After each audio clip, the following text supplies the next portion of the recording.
Ребята, всем привет! Сегодня 3 октября 2024 года. Очередной влог из Перу. У нас хорошая погода, весна. Днем уже 22 примерно градуса. Ночью 14-15, уже не так холодно. Спим без обогревателя. Если помните, раньше, наверное, месяц раньше снимали влог о покупке обогревателя, то сейчас он уже не нужен. Наверное, уже месяц назад мы перестали им пользоваться, просто стало теплее. 14-15 градусов, это уже не холодно ночью. Было 12. Сейчас направляюсь в магазин купить продуктов. Здесь есть магазин, называется Вонг. Там хорошо, что продаются продукты из Америки и из Европы. Европейские, американские продукты. И сейчас пойду там, куплю часть, и пойду куплю часть уже в другом магазине. Сеть называется Тотус, он ближе к дому. Куплю молока, йогурта и сделаю творог. Забрел вот в такой парк, красивый парк, ни разу здесь не был. Детская площадка и такие деревья посажены. Мне прям понравилось. Очень красиво. У нас уже вечер. Все, иду в Вонг. Сейчас покажу, что я там куплю. Смотрите, какие деревья тут. Агава цветущая. Не знаю, откуда здесь столько воды. Кокосовая пальма. Первым делом вот возьмем масло. 11 соли стоит 180 грамм без соли. Хорошее масло, но я его всегда беру. Обычно оно стоит 12-13, а здесь вот сегодня 10,90. Еще есть сметана, но она здесь местного производства, она жидкая. Мне не нравится, я один раз ее купил, попробовал, невкусная. Есть еще такие испанские взбитые сливки, 35%. Для чего они могут пригодиться, напишите, может быть, крем в торт какой-нибудь. А это более густые сливки. Достаточно дорогие, 10 соли, это 250 рублей примерно. Здесь еще раньше была сметана Дейзи, это американская сметана, достаточно вкусная, но она была в огромных упаковках по 2 килограмма и стоила достаточно дорого. Не знаю, почему ее не продают в маленьких упаковках. Я бы ее покупал. А так, думаю, заменить сметану, попробовать с сливками. Здесь они очень густые сливки. Кстати, да, возьму, наверное, сливки вот эти. Смотрите, они вообще вот очень сильно густые. Не знаю здесь сколько жирности, но я что-то не вижу, что было написано. Здесь есть творог, он называется кесо котаж. Вот он, котаж чиз, или, ну это по-английски, тоже кесо котаж. И стоят они минимум 11,50 за 227 грамм. Вот видите, они все по 226, 250. Я их все пробовал. Они не особо вкусные. Это слабо похоже на наш творог. Есть, конечно, можно, но я лучше его сделаю себе сам. Смотрите, 11,50 это 294 рубля за 227 грамм. А самый дорогой стоит 16. Это 400 рублей за 220 грамм. Я возьму 3 пачки молока. В районе будет 15 соли стоить, этот будет 3 литра молока, и банку этого йогурта. И получится у меня где-то килограмм творога из этого количества. И будет дешевле, и он вкуснее получается. Он такой получается достаточно мягкий, вкусный. С йогуртом проблем нет. Тут очень много греческого йогурта. Ну, они вообще любят, латиноамериканцы, сладкие йогурты.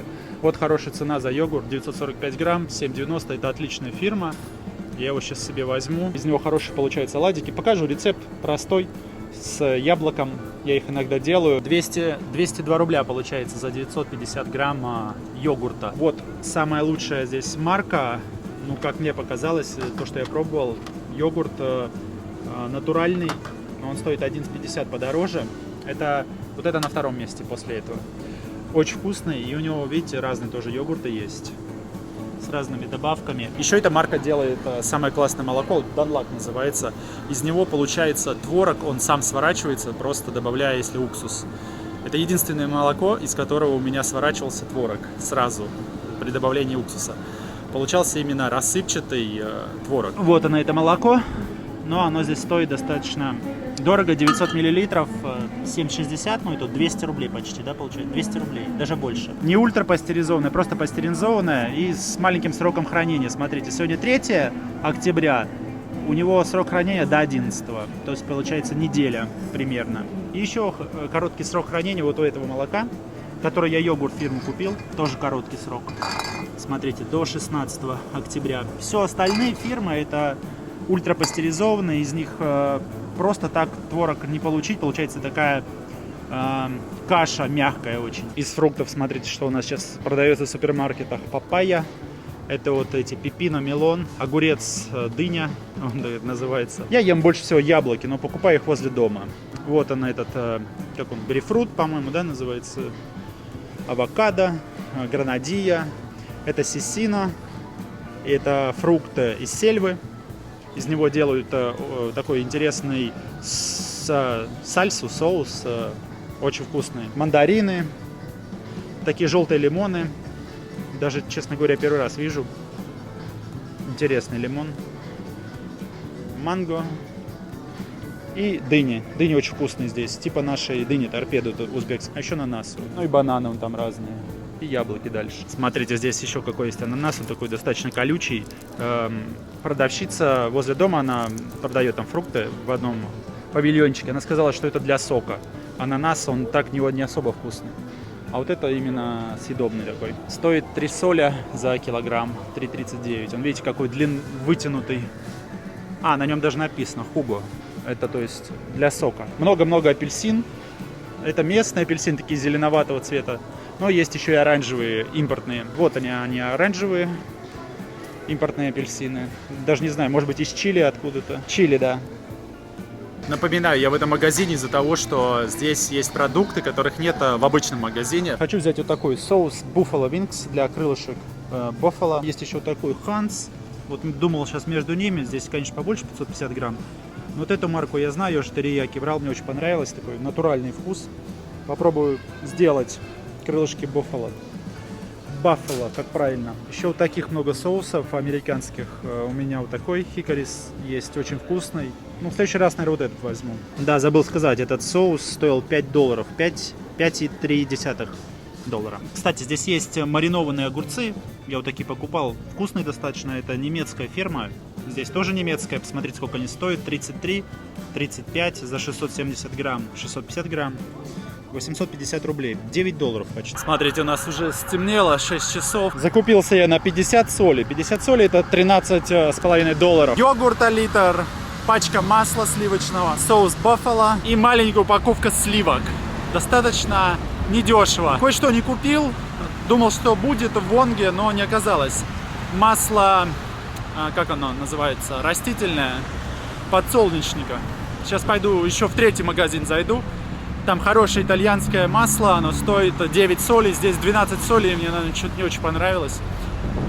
И потом пойду уже за молоком дальше к себе, ближе. Так что сейчас покажу вам еще один магазин. Направляюсь в сторону Пласа Веа магазин. Там, наверное, сейчас народу будет, а я за одним маслом. Вот это масло я беру, оно итальянское, неплохое, видите, Италия. Стоит 12,90, сейчас покажу, сколько это, здесь 1 литр. Получается 329 рублей, 330 рублей, $3,5 за литр. Смотрите, ребята, здесь возьму фарш свиной, 10,90, стоит примерно $2,5. 3 молока, сразу они продаются за 13,20 вот такими упаковками. Здесь по 900 миллилитров, 3 литра. Ну, почти. Это получается $3,5. И йогурт еще нужен сейчас. Вот йогурт 14,50 он стоит килограмм. Это $3,9 за килограмм. Из него я сделаю этот творог. Йогурт греческий написано. И возьму еще вот такие сладости. Это вафли в шоколаде, в молочном шоколаде сублиме. Здесь вообще проблема найти что-то вкусное. Здесь все однообразное, очень маленький выбор. Просто его нет, можно сказать. Но это по всей Латинской Америке практически. Единственное, в Мексике я видел только больше выбор. И он вкусный, потому что, я думаю, что это потому что делает Nestle. Вкусный шоколад. 7,90 получается $2. 200 рублей за 6 штук.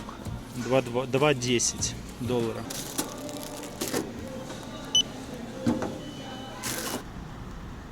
Так, я уже на финишной прямой. Все купил. Иду домой. Ребята, я уже дома. Вот что я купил. Вот все, что получилось. Совсем немного на самом деле. И про все я потратил 108 солей. Это $29. 2700. Не знаю, как это много, мало. Я считаю, что это многовато. Но если сравнивать с Россией. $29 за вот это все. Хотите узнать, сколько я прошел? Вот пока ходил за продуктами. Сейчас хочу сам, кстати, посмотреть, сколько там шагов получилось. Сегодня я никуда не выходил, единственное, только за вот продуктами, получается, 3 магазина я обошел пешком. Вот оно расстояние, 9000 шагов, 6 километров, 6,86. 6,8 километров я прошел пешком за тем, чтобы купить вот продукты. Этим здесь мне, конечно, не особо нравится, что надо обходить несколько магазинов, чтобы купить то, что тебе нужно.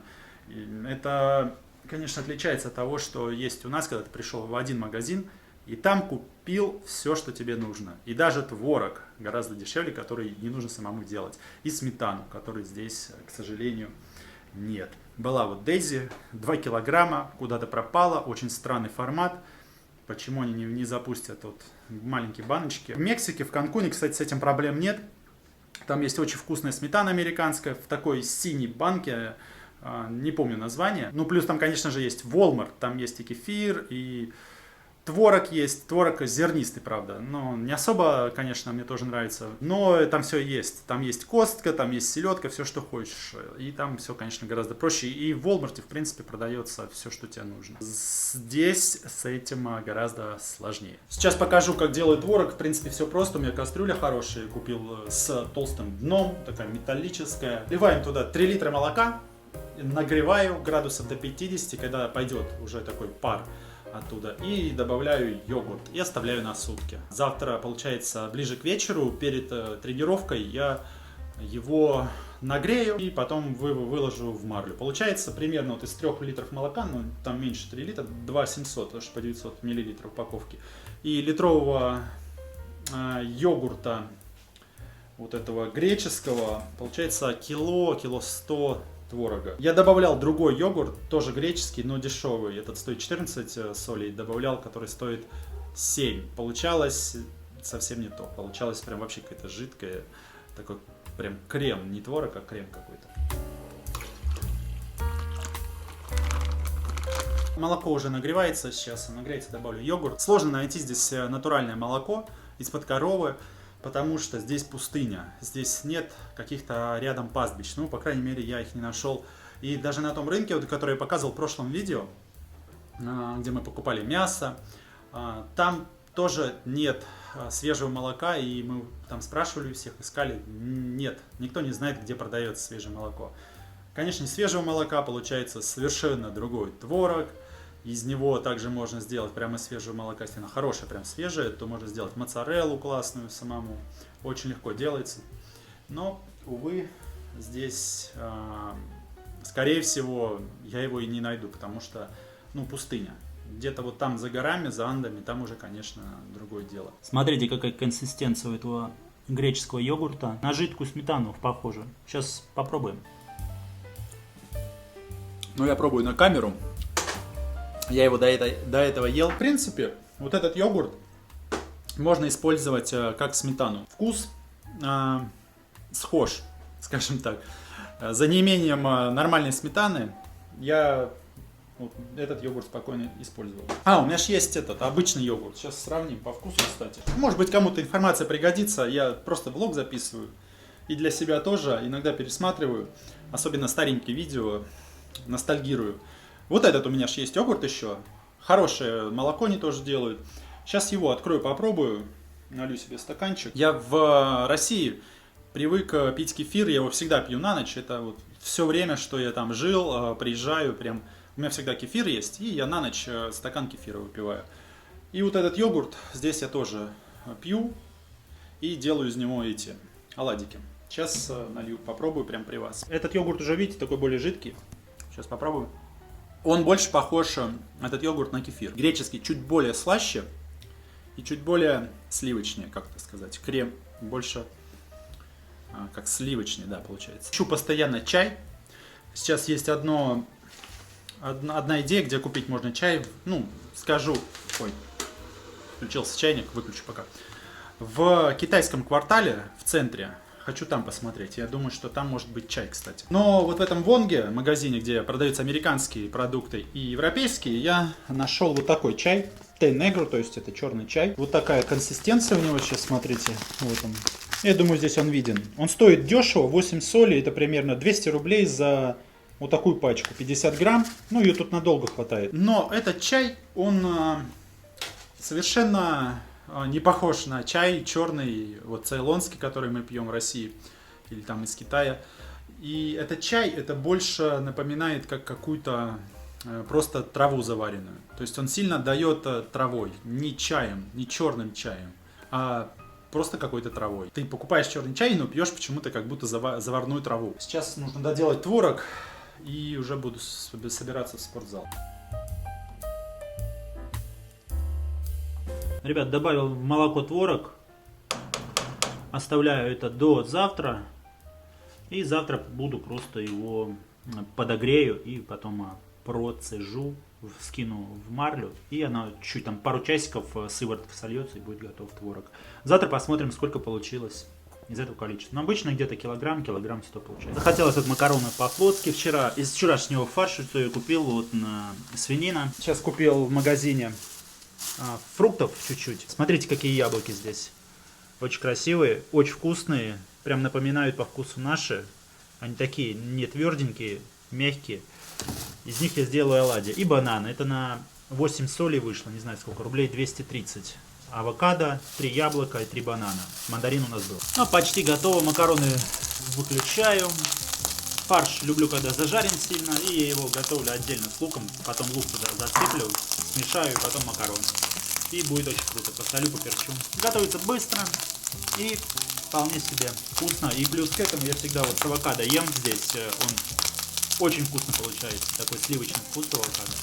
Авокадо здесь очень вкусно. Фарш жирный. Я даже сюда масло не вливал. Плюс еще лук жарился на масле. Поэтому так достаточно жирно получается. Ну, в принципе, макароны по-флотски это жирное блюдо. Самое главное, не люблю, когда мясо такое вареное получается. Здесь главный секрет — это хорошо зажарить мясо. Я беру в соотношении 250 грамм пачка макарон и 500 грамм фарша. У меня сейчас чуть было меньше. Из этой пачки макарон я уже взял чуть-чуть, поэтому получилось прям мяса много. Ой, так, сейчас буду выключать, все готово и буду есть. Смотрите, вот что у меня с творогом получилось. Смотрите, какой он плотный. Он уже почти готов, уже, можно сказать, творог. Сейчас нагреваю, уже сыворотка вот отделяется. Сейчас нагреваю его и все. И выкладываю потом в марлю. Ребята, только что выключил творог, вот он плавает. Сейчас покажу, как он выглядит. Возьму ложечку. Он уже осел, это вся сыворотка всплыла. Сейчас буду выкидывать его на марлю.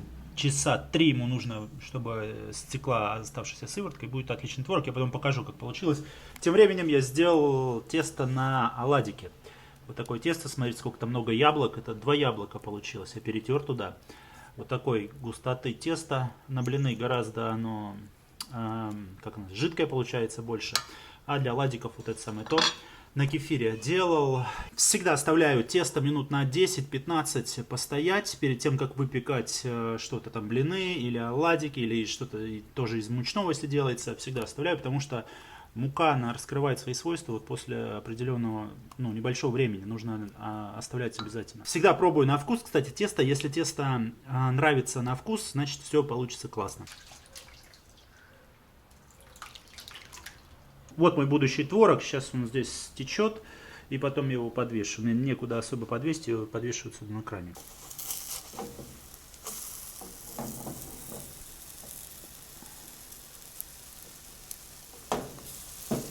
Вот что у меня получилось. Сейчас буду пить чай вот с этим сиропом для панкейков. Хараби называется здесь. И варенье. Просто клубничное. Вот такие. Как они? Оладики. Смотрите. С яблоком. Офигеть. Нежные. Просто тают во рту.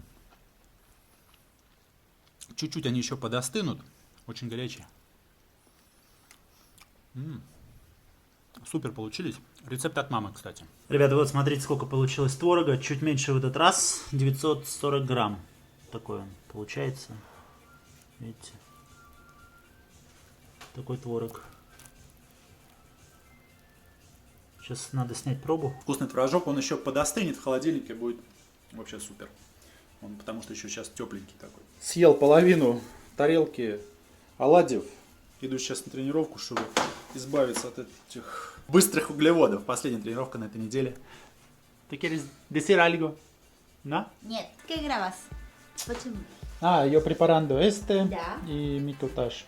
Oh, ¿Quieres хорошо. probar? Да, попробуем. Не попробуем. Rico. ¿Y dónde? En refri. Sí, claro. Miel de abeja. No, es no miel, es Jarabe de goma. jarabe. Jarabe de goma decimos en Perú. ¿Está bien? Muy rico. Muy очень вкусно. Лиса Правда. пришла с работы голодная. Para ti también este макароnes. Oh. Este me gusta. Sí, ¿no? para ti también. Всем привет. 6 октября 2024 года. Сейчас направляемся в парикмахерскую. Надо подстричься. И потом поедем по делам в центр подкупить кое-каких вещей в дом. У нас вовсю весна. Стало уже совсем тепло. Днем можно ходить в футболках. Вот так вот. Смотрите, как жизнь пробивается новая. Оп.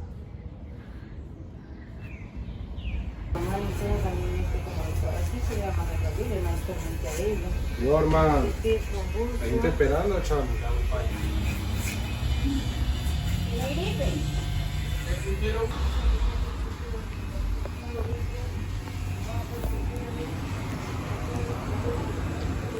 Dijo que el perro ayer no quiso comer.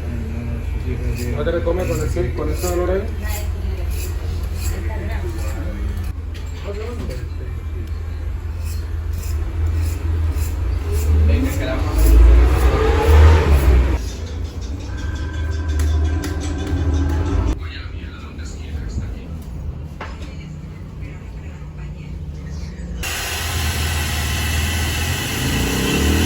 Ну что, я подстригся, Лисет сказала, выгляжу моложе гораздо, особенно еще без бороды. Здесь, конечно, стригут так себе. 20 соли стоит стрижка, это 20 соли, 500 рублей, $5. Единственное, что-то не слабо мне зафиксировали их. Ну, я потом сам сделаю. Сейчас едем в центр за покупками. Поснимаю там, что получится. Поснимаю обязательно. Ребята, сегодня мы снова в центре, на центральном рынке. Покупаем некоторые вещички в дом. Я тут записал себе список, составил. Сейчас закупимся, я вам покажу, что мы купили. Здесь такое место стрёмное на самом деле. Но здесь достаточно дешево все, и можно все найти.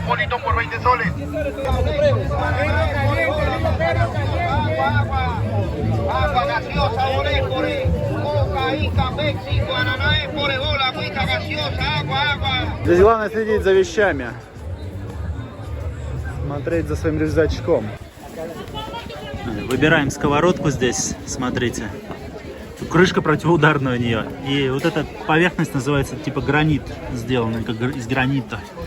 И у нее еще съемная ручка. Вот так снимается. Вот здесь. Можно ставить в духовку. Мы себе купили, она стоит 85 солей, 28 сантиметров. Наконец-то закончился эта поездка наша в центр. Сейчас зашли курицу купить. Мы, честно говоря, даже не поели там. Смотрите, как здесь готовят курицу-гриль на углях.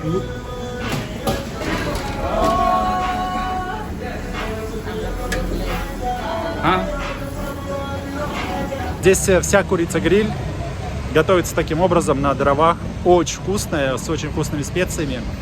Ну, самая вкусная курица-гриль, которую я ел. Называется pollo a la brasa. На дровах. У нас вечер. Ждем курицу, идем домой есть. Ну, это самый лучший вариант по деньгам и по вкусности, и по быстроте приготовления, потому что дома сейчас ничего нет особо поесть, поэтому покупаем курицу. Сейчас придем домой, я покажу, что сегодня купили. Купили не все. Устроим распаковочку небольшую и будем заканчивать это видео. Так, ну что, наконец-то мы дома. Сейчас распакуем. все, что купили. Сейчас все покажу. Вот она, наша сковородка. ¿Cómo se llama este? Mango. Гранито. Ah, sartén. Гранито. Ajá. Оп. ¿Cómo? И можно в духовку ставить. Ручка присоединяется, соединяется. 28 сантиметров. Кстати, мужик бросал эту крышку на пол, и она не разбивается. Он говорит, она не бьющаяся. Купил себе еще скалку для раскатки теста. Вот такая скалка самодельная, тяжелая достаточно, 15 солей стоит. 15 солей, ¿cuánto es en dólares? $4. $4. И это у нас обошлась, она стоила 90, но он сделал нам скидку 85 солей. 85 солей, ¿cuánto es? $25. 25 долларов. 25 долларов. Для этого, для чего у нас? Для... В общем, мешок для теста. Делать эклеры. И 2 насадки купил еще. Мешок стоил 5 солей, не знаю сколько. 125 рублей получается. 60 rublos cada uno. 2 насадки вот такие. Большая насадка одна. И вот это для крема. Все. Вроде он сказал, никакой переходник не нужен, просто так засовывается и все. И это мыть можно на несколько раз. Так, оставляем. Это по 3 соли они стоили, это 70 рублей примерно. И вот такая штучка еще для теста, не знаю, 10 сантиметров она. Ну, может быть, пригодится. Тоже 3 соли стоило, 70 рублей примерно. Из еды, там, не знаю, у нас что там, папайя у нас завтра Лисет будет сок себе делать, она хочет на работу взять шоколадку такая. 70 rublos. Nestlé, Sublime, вкусно очень. Смотрите, еще есть вот такая штука, панеттон называется. Вообще это панеттон, это итальянская булка. Но здесь его везде продают, в каждом магазине, супермаркете. Это, в общем, как наш Пасха. Очень такая сдобная булка с сухими фруктами. Сухофруктами, вот эти фрукты, они сухие внутри. Продается вообще везде, здесь ее перуанцы очень любят. И в любое время года. Вот такие пакетики, 100 штук, 4 соли, 100 пакетиков шапочек таких. Накрывать продукты, очень классная штука. Мы еще в России пользовались. И здесь она тоже продается. Лисет себе купила стеклянный контейнер для еды на работу брать. Это все в центре, вот там мы покупали. Сколько он стоит? 14 солей. Это ¿Cuánto dólares? 4 dólares. 4 доллара. Я pienso que más, ¿no? Смотрите, здесь для детей. No, 4 dólares. 4 доллара, да? Да. Вот так. Ну, она захотела, поэтому купили. Это тоже она себе на работу para qué este? Para poner cubiertos. Cubiertos, tenedor. Sí, да. Для вилок, ложек. Вот так. И вот так. Это называется трюфа здесь. В общем, это по своей сути очень вкусная пирожная картошка. Просто бомбическая, нереально вкусная. Son grandotas. И она здоровая, да. Стоит 2 соля, это 50 рублей одна. Есть еще с ванилью белым. Она белая внутри такая, ну, практически. Тоже очень вкусная. Но сегодня ее не было, и мы купили вот такие. Бутылочку на себя купила тоже в на работу, там, спортзал. Сколько стоит? 3 соли? $3 y medio. 3,5 доллара. Вот этой у нас штуки не было, как она называется, забыл. Шумовка.